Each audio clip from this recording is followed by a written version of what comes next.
The city of Joss was alive with bright lights, loud music and the scent of expensive cologne in the air.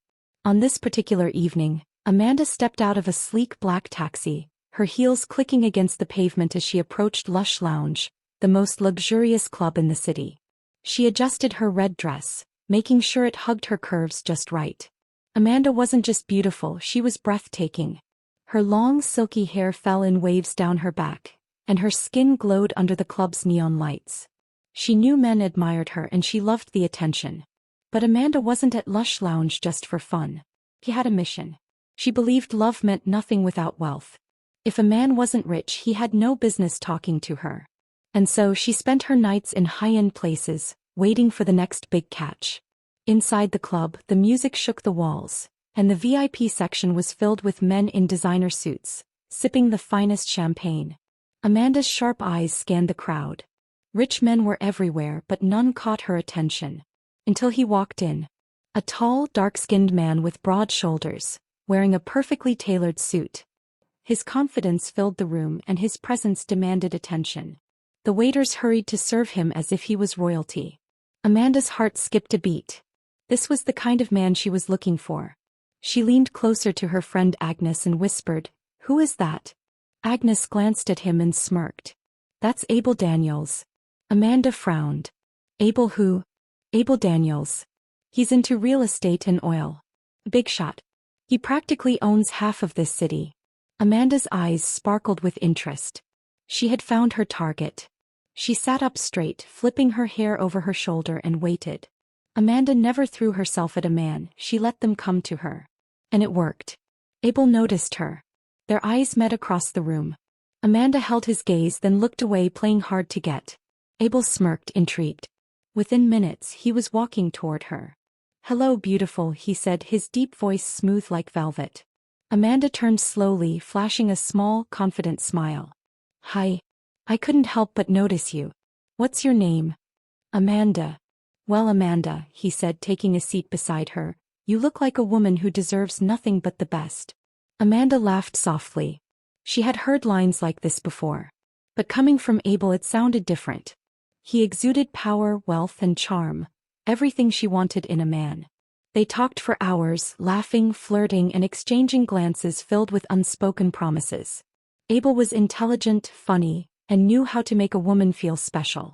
By the end of the night he handed her his phone. "Put your number in," he said. Amanda didn't hesitate. From that night on, Abel and Amanda became inseparable.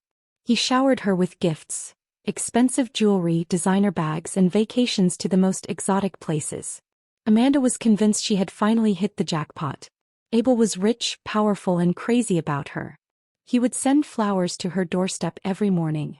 He booked private dinners in restaurants where the chef cooked only for them. He even surprised her with a brand new iPhone after just 2 weeks of knowing her. Agnes and the other girls were envious. "You really found a king, Amanda," Agnes said one evening as they sipped cocktails. Amanda smiled smugly. "I always get the best." Everything seemed perfect. But something was off.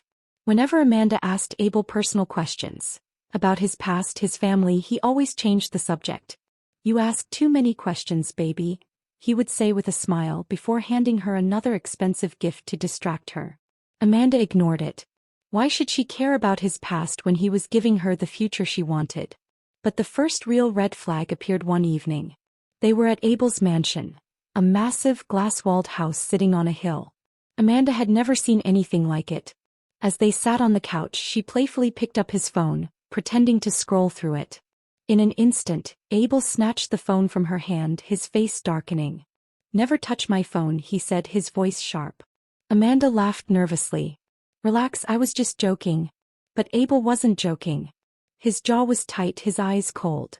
Then just as quickly as his anger appeared, he smiled again. "I'm sorry, baby. I just don't like people touching my things." Amanda let it go. Everyone had their boundaries, right? She told herself she was overthinking. Abel was perfect. He had money. He treated her like a queen. What more could she want? But what Amanda didn't know was that behind the expensive gifts and charming smile, Abel was a different man, a dangerous man. And soon she would find out. The first few weeks with Abel felt like a dream. Amanda had never been treated so well before. Luxury surrounded her. Abel took her to exclusive parties where only the wealthiest people in the city were invited. He bought her everything she wanted: watches, clothes, perfumes, and even gave her stacks of cash just for fun. Amanda felt like she was finally living the life she had always dreamed of. She had found her prince. But as time passed, small cracks began to appear in the perfect illusion. One evening, Amanda and Abel were having dinner at a five-star restaurant. The setting was perfect: dim lights, soft music, and waiters who treated them like royalty. As they ate, Amanda noticed a woman sitting at a nearby table. She was staring at them. Not just looking, staring. The woman's eyes were filled with something strange. Fear? Anger? Amanda leaned closer to Abel. "Do you know that lady?" she asked casually. Abel glanced at her for a second, then smirked. "Ignore her. She's just jealous." Amanda laughed and let it go. But deep down something felt off. The next morning, as she scrolled through social media, she received a strange message from an unknown number. "Be careful, Amanda. Abel isn't who you think he is." Amanda frowned. She typed back, "Who is this?" No reply. She showed Abel the message, expecting him to laugh it off. But his reaction surprised her. His face darkened and he snatched the phone from her hand. "Who gave you this number?" he demanded. "I don't know," Amanda said, startled. "It just came in." Abel deleted the message and handed the phone back to her. "Next time, don't entertain nonsense," he said, forcing a smile. "People envy us. They'll try to ruin what we have." Amanda nodded, pushing the strange feeling away. Maybe he was right. Maybe people were just jealous. At first, Abel was sweetly possessive. He called her every morning, checked in during the day, and wanted to know where she was at all times. Amanda found it cute. But soon his concern turned into control. One evening, Amanda told Abel she wanted to go out with Agnes and the girls. "No," he said firmly. Amanda laughed, thinking he was joking. "Come on, babe. It's just a girls' night out." "I said no," Abel repeated, his voice cold. Amanda's smile faded. "Why? I don't want you hanging around those girls. They're not good for you." Amanda frowned. "Agnes is my best friend." Abel's eyes darkened. "If you love me, you'll listen to me." Amanda felt a strange fear creep into her heart. Was this love or control? She went home that night confused. She had always dreamed of a rich man who would spoil her. But she never expected him to own her. A week later, Amanda and Abel went to another high-class party. Everything was fine until another man, a rich businessman, complimented Amanda's dress. Abel's expression changed instantly. As soon as they got home, he grabbed her wrist tightly. "Who was that man?" he demanded. "What?" Amanda was confused. "The one who complimented your dress. Were you flirting with him?" Amanda laughed nervously. "Abel, it was just a compliment. I didn't even respond." Abel's grip tightened. His fingers dug into her skin. Amanda winced. "You're hurting me." Abel's eyes burned with anger, but then just as quickly he let go. His face softened and he cupped her cheek. "I'm sorry, baby. I just love you too much. I don't want to lose you." Amanda rubbed her wrist, the fear still lingering in her chest. This wasn't normal. Something was wrong. But she had already fallen too deep. And she wasn't sure she could climb out. Abel became even more controlling. He didn't like Amanda going out without him. He would show up at her apartment unannounced. He insisted she quit her small business, saying, "You don't need to work. I'll take care of you." At first, Amanda thought it was sweet. But soon she realized it was a trap. Without work, without her friends, she was slowly becoming completely dependent on Abel. Then came the first real fight. Amanda had secretly gone out for lunch with Agnes. She kept her phone on silent to avoid Abel's constant calls. When she turned it back on, there were 37 missed calls. She rushed home, her heart pounding. As soon as she entered, Abel was waiting. "Where were you?" he asked, his voice eerily calm. "I was with Agnes," Amanda said, swallowing nervously. Abel took a deep breath, then suddenly he grabbed the glass vase from the table and threw it against the wall. Amanda jumped back in shock. "You ignored my calls for Agnes," he yelled. Amanda's cheek burned as Abel slapped her across the face. She gasped, holding her cheek, her eyes wide in disbelief. Abel stared at her, breathing heavily. Then, as if nothing happened, he pulled her into an embrace. "I'm sorry," he whispered. "I don't know what came over me." Amanda stood frozen. Her heart pounded in her chest. She wanted to run. She wanted to scream. But she didn't. Because for the first time in her life she was truly afraid. And Abel knew it. Amanda had played the game of gold. And now the game was playing her. Amanda sat on the cold marble floor, her body trembling as she clutched her cheek. The sting of Abel's slap still burned. She had known something was wrong for weeks, but she never thought it would come to this. Abel, the man who once showered her with gifts and whispered sweet words, had just hit her. She wanted to run. She should run. But before she could move, Abel knelt beside her. His face was filled with regret, his hands trembling. "Amanda, baby, I'm sorry," he whispered, his voice shaky. "I don't know what happened. I love you so much. Please forgive me." Amanda didn't respond. She looked at him, really looked at him, and for the first time she saw what had been there all along. The anger. The control. The darkness. But then Abel did something unexpected. He started crying. Tears rolled down his cheeks as he took her hands in his. "I can't lose you," he murmured. "You mean everything to me." Amanda's heart twisted. How could a man be so cruel and yet so broken at the same time? A part of her wanted to hate him. A part of her wanted to believe him. And that was the part Abel was counting on. 4 days, Abel was the perfect boyfriend again. He apologized over and over, buying Amanda even more expensive gifts, cooking for her, pampering her. At first, Amanda told herself it was just a mistake. It won't happen again. But deep down she knew she was lying to herself. But something had changed. She no longer felt safe around Abel. Whenever he raised his voice, even playfully, she flinched. Whenever he touched her, her body tensed. And Abel noticed. "Why are you acting distant?" he asked one evening, wrapping an arm around her waist. "I'm not," Amanda lied, forcing a smile. But Abel wasn't convinced. His grip on her waist tightened. "You love me, right?" His voice was soft, but his eyes were hard. Amanda nodded. "Of course. Then you should trust me." Amanda swallowed. Trust? How could she trust him when she didn't even feel safe in his presence? But she couldn't tell him that. Because if she did, she didn't know what he would do. A few days later, Amanda decided to visit Agnes. She hadn't seen her friend in weeks and she needed someone to talk to. "I'll only be gone for a few hours," she told Abel. Abel's expression darkened. "No." Amanda frowned. "What do you mean, no?" "I don't want you going." Amanda stared at him in disbelief. "She's my best friend, Abel. I haven't seen her in." "I said no." His voice was calm, but there was something dangerous underneath. Amanda's heart pounded. "I don't need your permission." The moment the words left her mouth, she regretted them. Abel's jaw tightened.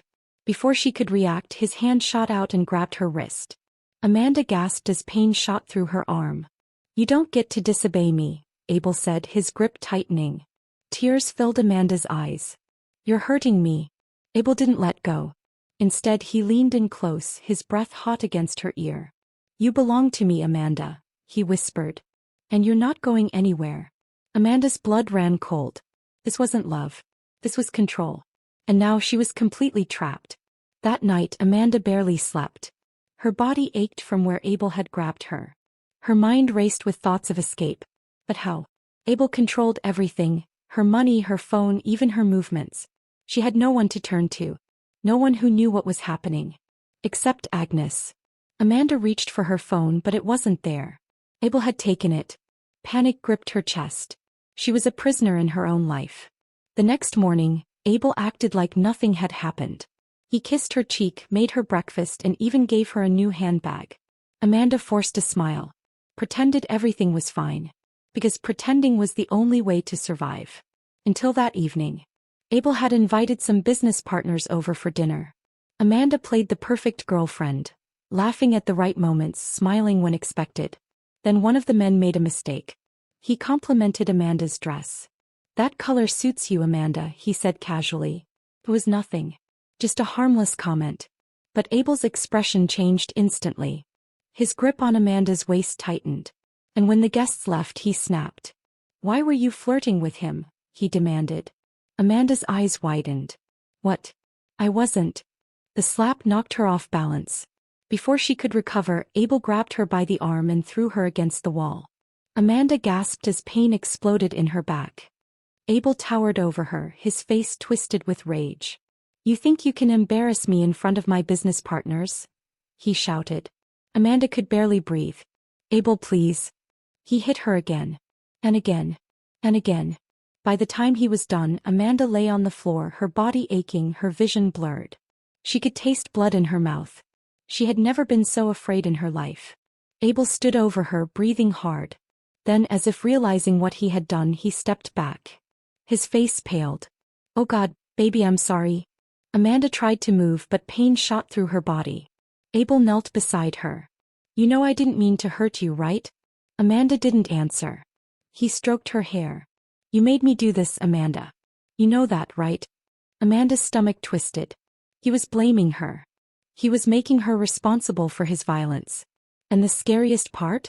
She had almost believed him. Amanda lay in bed that night, her body covered in bruises. Abel had locked the doors before going to bed. There was no way out. But one thing was clear. If she didn't leave soon, she would never leave at all. He had to find a way to escape. Before it was too late. Amanda lay in bed, staring at the ceiling. Her body ached, her heart pounded, and her mind raced. He had to get out. After Abel's last attack, she knew staying any longer meant one thing: death. But how? Abel had taken her phone. He had locked the doors. The mansion was a prison and he was the warden. Amanda took a slow, shaky breath. She needed a plan. And she needed to act fast. The next morning, Amanda barely spoke. Abel noticed. You're quiet today, he said as he sipped his coffee. Amanda forced a smile. Just tired. Abel studied her for a moment. Then he smiled. Maybe I should take you on a vacation, he said. Somewhere nice, just the two of us. Amanda's stomach twisted. The vacation? That meant more isolation. She couldn't let that happen. Not now. So she nodded. That sounds nice. Abel beamed. He believed her. And that meant he wasn't expecting what was coming next. That afternoon, Abel left for a business meeting.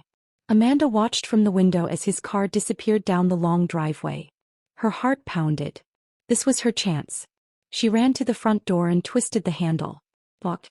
He checked the windows. Locked. Panic crept into her chest. There had to be a way out. Then she remembered, the kitchen. The back door leading to the garden. She rushed there, her bruised body screaming in protest. She ignored the pain. Her hands shook as she tried the door. Locked. Tears burned her eyes. But then she saw it, the key. Hanging on a hook near the fridge. Amanda's fingers closed around it. Her heart thundered. She turned the key in the lock, her breath catching as she heard the click. She pushed the door open. She was free. Amanda sprinted into the garden. The air smelled of rain, of freedom. She didn't stop. She ran past the fountain, past the rose bushes, toward the security gate. Then, a voice behind her. Where do you think you're going? Amanda froze. The security guard, Francis. He stared at her, confused. Then his eyes landed on her bruises. And something shifted in his expression. Amanda, he asked, softer this time. Tears welled up in her eyes. Please, Francis. Let me go. Francis's jaw clenched. Amanda held her breath. Would he stop her? Would he call Abel? Then without a word, Francis stepped aside. Hope exploded in Amanda's chest. Thank you, she whispered before running through the gate and into the street. Amanda had no phone. No money. No idea where to go. But she kept running. All that mattered was getting far away from Abel. She ran until her legs gave out, collapsing near a small grocery store. People stared, whispering. A beautiful woman in a torn dress, covered in bruises. Then a familiar voice. Amanda? Amanda's head snapped up. Agnes. Tears spilled down Amanda's cheeks. Agnes. Agnes rushed to her, pulling her into a hug. Amanda broke down. I need help, she whispered. Agnes's eyes flashed with anger. That monster did this to you, didn't he? Amanda nodded, fresh tears falling. Agnes pulled out her phone. We're going to the police. Amanda hesitated. The police? Would that even work? But what choice did she have? If she didn't report Abel, he would come for her. She had no doubt about that. At the police station, Amanda told them everything. The beatings. The control. The fear. The officer listened, nodding. This man is dangerous, he said. We'll bring him in. Amanda's heart pounded. Would they really stop Abel? Or was he too powerful? Just then Agnes's phone rang. she answered. And her face turned pale. Amanda. Abel knows. Amanda's blood ran cold. Agnes turned the phone so Amanda could see the screen. A message from an unknown number. You think you can run from me? You're mine, Amanda. And I'm coming for you. Amanda's breath caught. Abel was coming.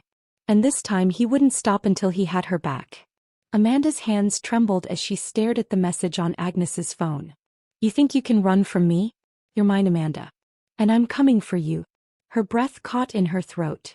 Abel knew. He knew she had escaped. And now he was coming. The police officer beside her read the message and frowned. We need to act fast, he said. We'll issue a warrant for his arrest. Amanda's heart pounded. What if he finds me first? The officer hesitated. He knew the truth. Wealthy, powerful men like Abel didn't just go down easily. They had connections. Amanda looked at Agnes. Panic filled her chest. She had finally escaped Abel's grip. But for how long? The police promised protection, but Amanda didn't trust it. She knew Abel too well. He was relentless. He never lost. And to him she was a possession. Not a person. The thing he owned. Amanda turned to Agnes. I can't go home with you, she said. It's the first place he'll look. Agnes's eyes filled with concern. Then where will you go? Amanda swallowed hard. He didn't know. Then the officer spoke. We can put you in a safe house. A safe house. That sounded good. But was anywhere really safe from Abel? Amanda sighed. She had no choice. She nodded. Okay. The officer led her to an unmarked police car. As she got inside, Amanda glanced at Agnes. Tears welled in her eyes. Thank you, she whispered. Agnes hugged her tight. Stay strong. Amanda nodded. He would try. But deep down she was terrified. Because Abel wasn't the kind of man who gave up. And something told her, he was already close. The safe house was small but comfortable. A one-bedroom apartment on the outskirts of the city. A police officer, Inspector Festus, stayed outside watching for trouble.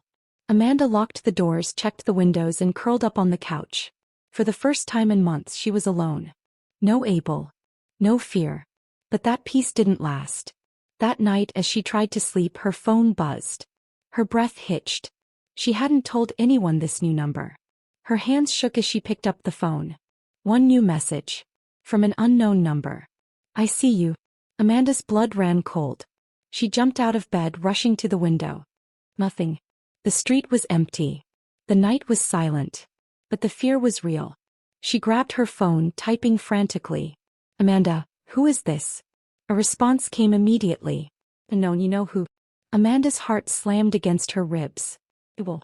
He had found her. She turned, grabbing the door handle, but a loud knock froze her in place. Knock. Knock. Knock. She stepped back, her breath shallow. A voice called from outside. Amanda? It's me, Inspector Festus. Amanda exhaled shakily and opened the door. Festus's face was serious. You're shaking. What happened? Amanda showed him the message. His expression darkened. We need to move you, he said firmly. Now. Amanda's stomach churned.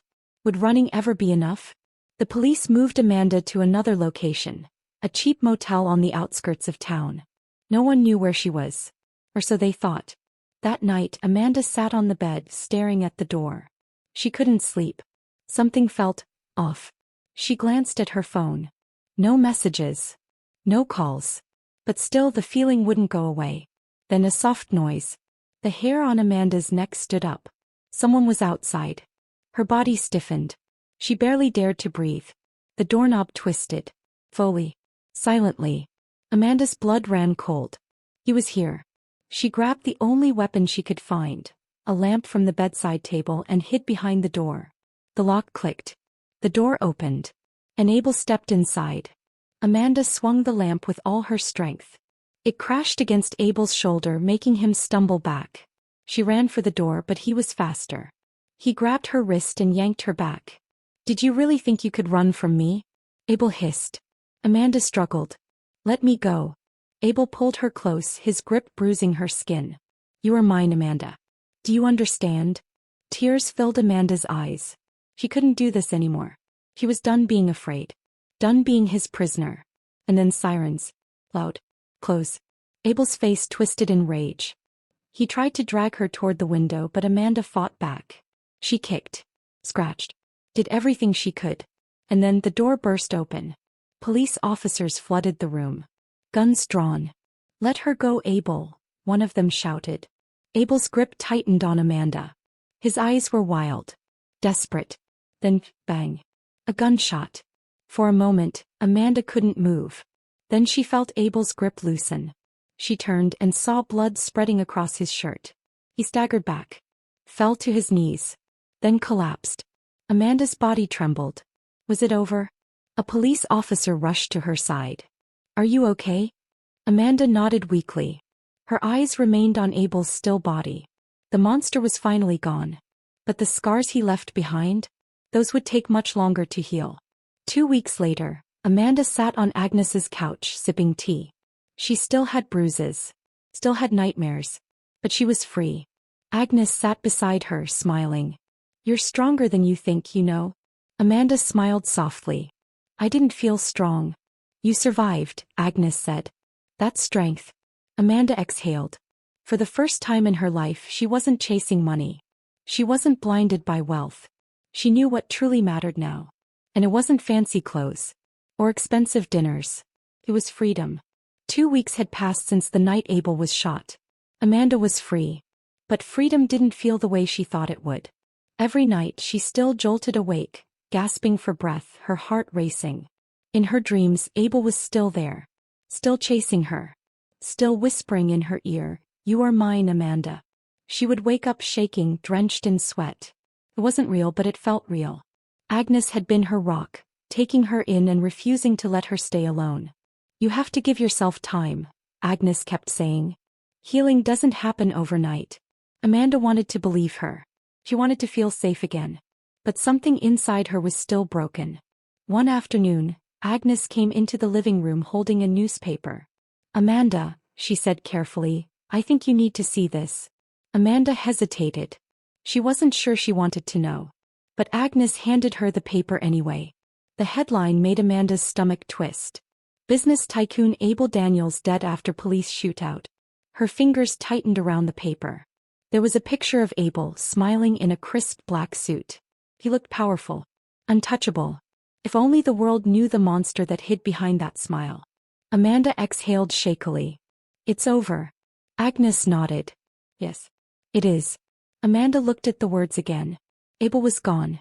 She had spent so long living in fear that she had forgotten what life without him even felt like. Now she had a chance to find out. Slowly, Amanda started taking steps toward rebuilding her life. The police helped her find counseling. She started therapy even though it was hard to talk about the pain Abel had put her through. He got a job, her first real job. For the first time, she wasn't depending on a rich man's money. She was earning her own. And it felt good.